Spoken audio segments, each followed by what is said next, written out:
Se c'è una cosa che mi distrugge, che mi devasta, il caldo, non lo tollero. Chi invece sta già annichilendo la prossima stagione è Napoli, cioè il Napoli, mentre le altre guardano all'uscite, pianificano, sondano, cercano di muoversi, il Napoli non se ne frega niente, va dritto e va a prendere quelli che sono i propri obiettivi di mercato, giusti, sbagliati, poi si può discutere sull'acquisto in sé, sul valore. Il Napoli va dritto, punto, va a prendere i giocatori chiesti dal proprio allenatore e dice: te serviti pure. Poche chiacchiere, poche discussioni.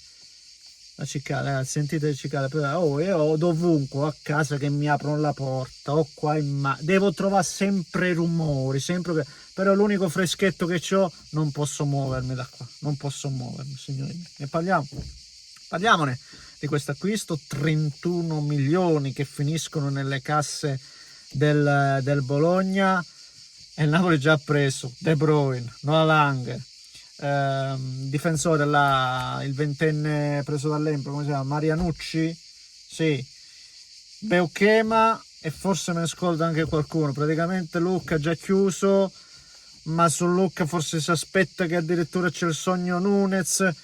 E Napoli, ragazzi, non la smette più di fare la voce grossa. Il Napoli sta facendo la voce grossa, punto, ne parliamo.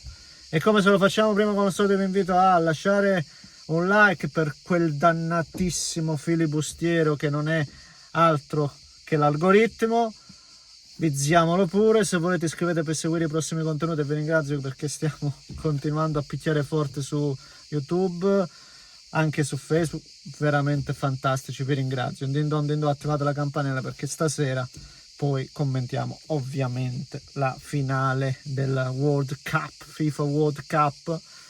Non lo so se voglio fare anche un interventino su Sinner Alcaraz, che no, ormai sono fissato anche col tennis, ve lo dico. A me sono un paio d'anni che mi è partito l'embolo, mi garba, mi piace. Allora, comunque ci becchiamo dopo, quindi se volete scampanellate per attivare la campanella. Grazie. Beuchema, qualcuno storce un po' il naso sul cartellino, no? 31 milioni. Anch'io, no? Vedendo e valutando, sono il primo, no? Che dice 31 milioni. Purtroppo il calcio di oggi, ragazzi, purtroppo il calcio di oggi. E il Parma, se voi Leoni, dopo una stagione di Serie A, è soltanto perché è un ragazzino, gli devi portare 40 milioni. Cioè per Bonni l'Inter ha dovuto prendere 25 milioni. Lo discutevamo in un video. Per Rovella la Lazio ti chiede 50 milioni. Cioè, sono questi prezzi. E c'è poco da discutere. Beuchema, ragazzi, viene da una stagione fantastica. Cioè, per rendimento, cosa gli vuoi andare a dire a Beuchema? Ha giocato praticamente tutte le partite. Si è giocato tutte le partite di Champions League. Si è giocato le partite di Coppa Italia. Si è giocato 35 su 38 partite di campionato. Ha 4.000 minuti all'attivo. Sto parlando solo della scorsa stagione, anche se è un pilastro anche della passata annata, e lo era anche in Eredivisie. Giocatore quindi che per rendimento non si discute. E voi che non te lo facciano pagare almeno 30 milioni, che è il valore di mercato. Il valore di mercato, se andate a vedere, è 28 milioni. Quindi sì, io sono il primo che dice, per me sono prezzi folli. Però è questo, e se paragonato al mercato di oggi, per me Beuchema costa il giusto, perché ripeto, viene da 2 ottime annate, e ribadisco l'anno scorso, cioè poi questo è un giocatore che è proprio il difensore moderno olandese, un altro olandese dopo Noah Lang, difensore che ha il lancio lungo, che ha anche buone, o anzi ottime basi di impostazione. Poi nella fase difensiva l'abbiamo visto sia con Italiano, ma con lo stesso Thiago Motta, difesa alta, difesa bassa, in qualsiasi cioè giocatori orientato e canalizzato molto, molto bene, cioè non si discute. Ok, ma dal punto di vista prestativo del difensore oggi moderno non gli puoi andare a dire niente, è un giocatore ottimo, senza ombra di dubbio. Di certo non è una scommessa, cioè Beukema non è una scommessa. Poi ovvio passa dalla Bologna, dove comunque Bologna è una squadra che l'anno scorso ha giocato la Champions League, per esempio l'anno scorso la giocava il Bologna e non il Napoli stesso, per cui Beukema le sue esperienze le ha già fatte. Certo andrà a giocare in una squadra dove l'anno prossimo l'obiettivo è rivincere lo scudetto e fare bene anche in Champions, quindi cambia solo questo scenario. Qualcuno dirà non è poco, sì, ma io lo vedo un difensore pronto. Adesso lui, Buongiorno, Di Lorenzo, Oliveira, Juan Jesus, l'altro che mi dimentico, chi c'è più? Rachmani, cioè il Napoli adesso ha 3 difensori top. Napoli ha Rachmani, Buongiorno, Beukema, tralasciando tutti gli altri, ma 3 difensori centrali di livello, ragazzi miei. Veramente adesso, ma veramente poche. Ma io non avevo dubbi, cioè ripetiamo sempre le stesse cose, ma vanno ridette e ridette affinché arrivino. Cioè Conte non è uno scemo, sei rimasto a Napoli, ma ci sarà o no un motivo? E lo stiamo vedendo. Mentre, ribadisco, tutte le altre annaspano, devono vedere, fare i conti col bilancio, le uscite.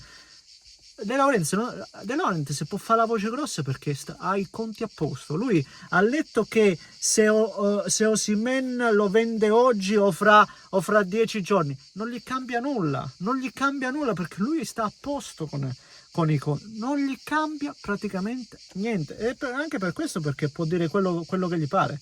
Cioè per Osimhen adesso sta per esempio prendendo un po' per le lunghe, perché no, ve ne do 70, le garanzie a metà, ho letto delle cose folli. De Laurentiis continua a dire, non avete capito niente. Sta roba mi fa impazzire, perché De Laurentiis veramente non se ne frega di niente. Dice, voi mi dovete dare quello che chiedo io, punto, stop. E può farlo perché, per esempio, non è che deve aspettare la cessione Osimhen per fare mercato, perché già ne aveva venduto un altro in inverno, scusate, per 70 milioni, quindi già coperto. Cioè, questo fa la differenza, ragazzi. Non le dico così tanto per dire queste cose. Tutte queste cose fanno la differenza, perché ti danno un modo di essere oggi, che non mi ricordo neanche quante ne abbiamo oggi, che ancora praticamente deve iniziare il mercato, e mentre tutte le altre stanno valutando, il Napoli ha già praticamente chiuso tutto quello che voleva chiudere. Cioè, mentre altri devono andarle a prendere all'ultimo giorno di mercato, perché devono prima piazzare, devono vedere se la squadra poi a cui va a prendere il giocatore se abbassa le pretese. Napoli tutti questi conti non li deve fare, e non è poco, non è secondario, punto. Buon acquisto per il Napoli.